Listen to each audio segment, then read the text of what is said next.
Hello உசுறுகள், எப்படி இருக்கிறீங்க? வணக்கம். இன்றைக்கு ஒரு சமையல் ஒன்று செய்கிறதுக்கு தான் உங்களுக்கு காட்டலாம்னு நினைக்கிறேன். ஓகே, என்ன விஷயம் என்றால் பாவத் எங்களோட ஸ்ரீலங்காவில் வந்து இதை பாவத்ன்னு சொல்லுவாங்க. அந்த மாட்டுக்குடல், இதை வந்து இன்றைக்கி குடல் கறி காய்ச்ச போகிறோம். லண்டனில் போய் மாட்டுக்குடலையும் வாங்கிட்டு வந்தாச்சு.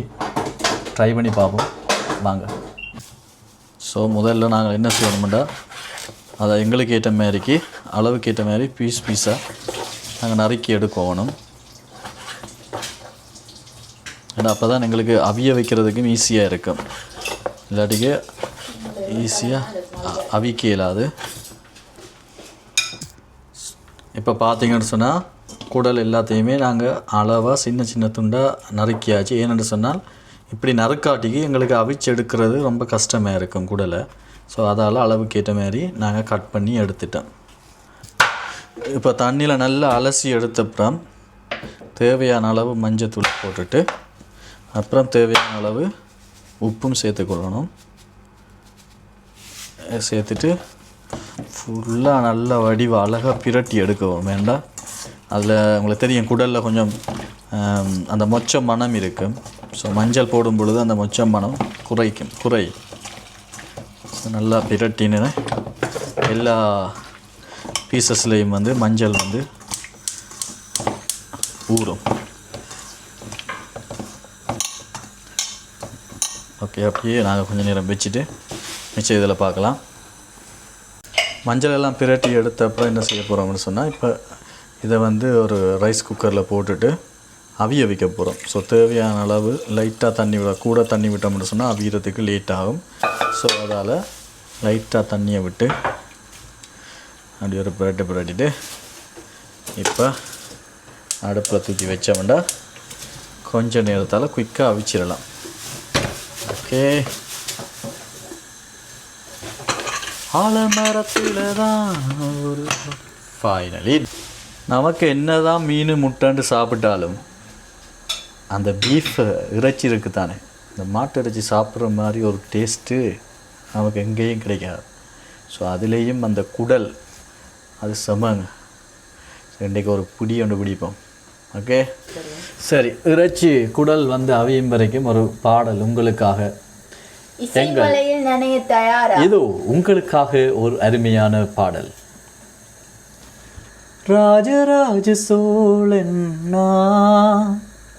இணையாளும் காதல் தேசம் நீதான். ராஜராஜ சோழன்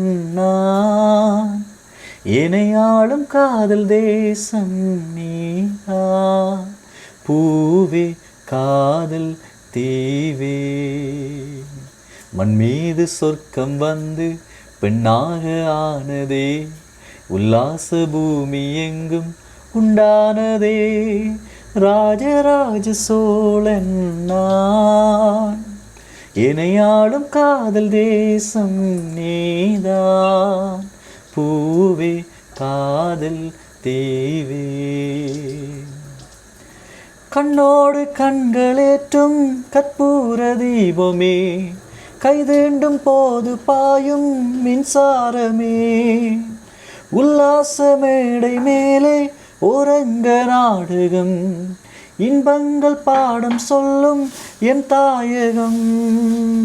அங்கங்கு ஊஞ்சலாக நான் போகிறேன், என்றும் ஆசை தீயில் நான் வேகிறேன்.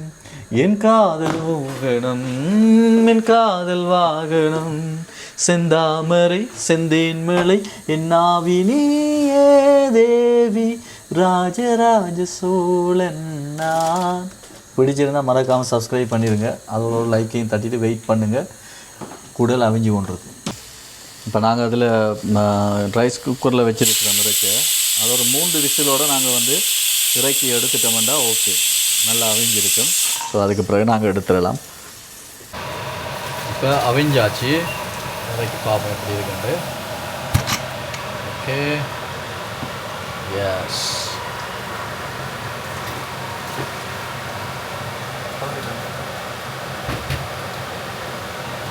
பார்த்தீங்கன்னு சொன்னால் கறி அவிஞ்சிருச்சு. ஸோ இனி வந்து நாங்கள் கறியை ரெடி பண்ண வேண்டியதுதான். உடலை இப்போ சமைக்கிறதுக்கு முந்தி நாங்கள் வடிவாக அவிச்சு எடுத்தாச்சு. என்னென்னு சொன்னால் நல்ல அவியாட்டிக்கு எங்களுக்கு வந்து வயிற்ற பிரச்சனைகள் எல்லாம் வரும் ஒழுங்காக அந்த குடல் அவிப்படாட்டிக்கு. ஸோ அதால் வடிவாக அவிச்சு அந்த மாதிரி எடுத்தாச்சு. இப்போ நாங்கள் என்ன செய்ய போகிறோம்னு சொன்னால் கறியை சமைக்க ரெடி பண்ண போகிறோம். ஸோ தாச்சி சூடாகின அப்புறம் எண்ணெயை விட்டாச்சு. இதுக்கு வந்து நீங்கள் என்ன போடலாம்னு சொன்ன இந்த குடல் கறிக்கு கொஞ்சம் போல் வெங்காயம் வெட்டி வச்சாச்சு. அதே போல் தக்காளி, பச்சை மிளகாய், சின்ன சீரகம் இதெல்லாம் நீங்கள் சேர்த்துக்கொள்ளலாம் உங்களுக்கு விருப்பம்னு சொன்னால். அதே மாதிரி உருளைக்கிழங்கு வெட்டி வச்சுருக்கிறேன். மோஸ்ட்லி வந்து மரவள்ளி கிழங்கு வந்து இறைச்சி வயலுக்கு சேர்த்திங்கன்னு சொன்னால் உருளைக்கிழங்கை விட இன்னும் டேஸ்ட்டாக இருக்கும். ஸோ அதுலேயும் மாட்டு இறைச்சி, மாட்டுக்குடல் இப்படியான விஷயங்களுக்கு வந்து இறைச்சி கறிகளுக்கு நீங்கள் மரவள்ளி கிழங்கு சேர்த்திங்கன்னு சொன்னால் இன்னும் சுவை தரக்கூடியதாக இருக்கும். ஸோ எண்ணெய் சூடாகிடுச்சு.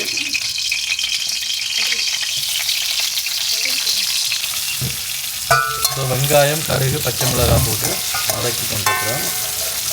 பொன்னிறமாக வரும்போது இதோட தக்காளியை சேர்த்து நாங்கள் வதக்குவோம். தக்காளியும் அதோடு சேர்த்து வதக்கி பொன்னிறமாக வரும் வரைக்கும் கொஞ்சம் வதக்க விடலாம். தக்காளியை போட்ட அப்புறம் உருளைக்கிழங்கெல்லாம் போட்டு ஸோ வதக்கியாச்சு.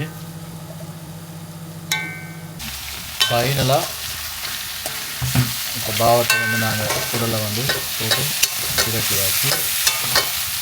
தேவையான அளவுக்கு இப்போ தூள் போட போகிறோம்.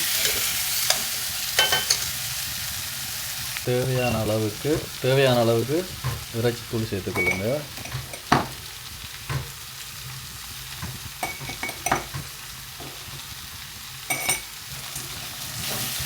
போட்டு பிரட்டி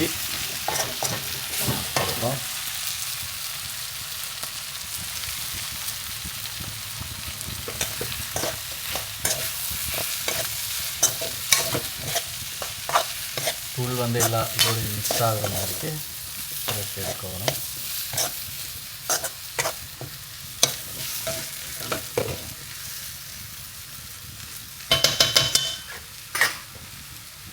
ஃபைனலாக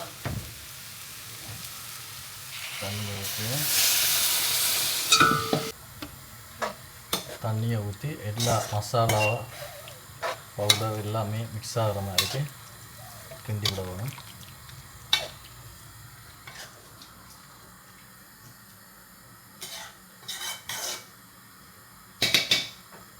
ஓகே, எல்லாமே இப்போ ஓகே ஆகிட்டு இப்போ நாங்கள் மூடி விட போகிறோம் அவியறதுக்காக.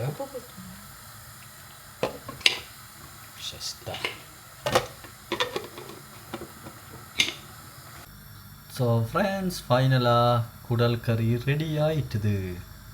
ஸோ நல்லா அவிச்சு உருளைக்கிழங்கெல்லாம் நல்லா இந்த குழம்பை வந்து அப்படியே நல்லா வத்தின மாதிரி எடுத்தால் தான் இன்னும் டேஸ்ட்டாக இருக்கும். ஸோ உங்களுக்கும் பிடிச்சிருந்தா ஸோ நல்லபடியாக மாட்டுக்குடல் கறி செய்தாச்சு. உங்களுக்கும் பிடிச்சிருந்தா நீங்களும் வீட்டில் ட்ரை பண்ணி செய்யுங்க. மறக்காமல் இந்த வீடியோ பிடிச்சிருந்தா லைக் பண்ணுங்கள், கமெண்ட் பண்ணுங்கள், ஷேர் பண்ணுங்கள். அதுக்கு முதல் சப்ஸ்கிரைப் பண்ணுங்கள். அப்போ தான் நாங்கள் போடுற வீடியோ உங்களுக்கு உடனுக்குடனே கிடைக்கும். Thank you so much. பாய் பாய்.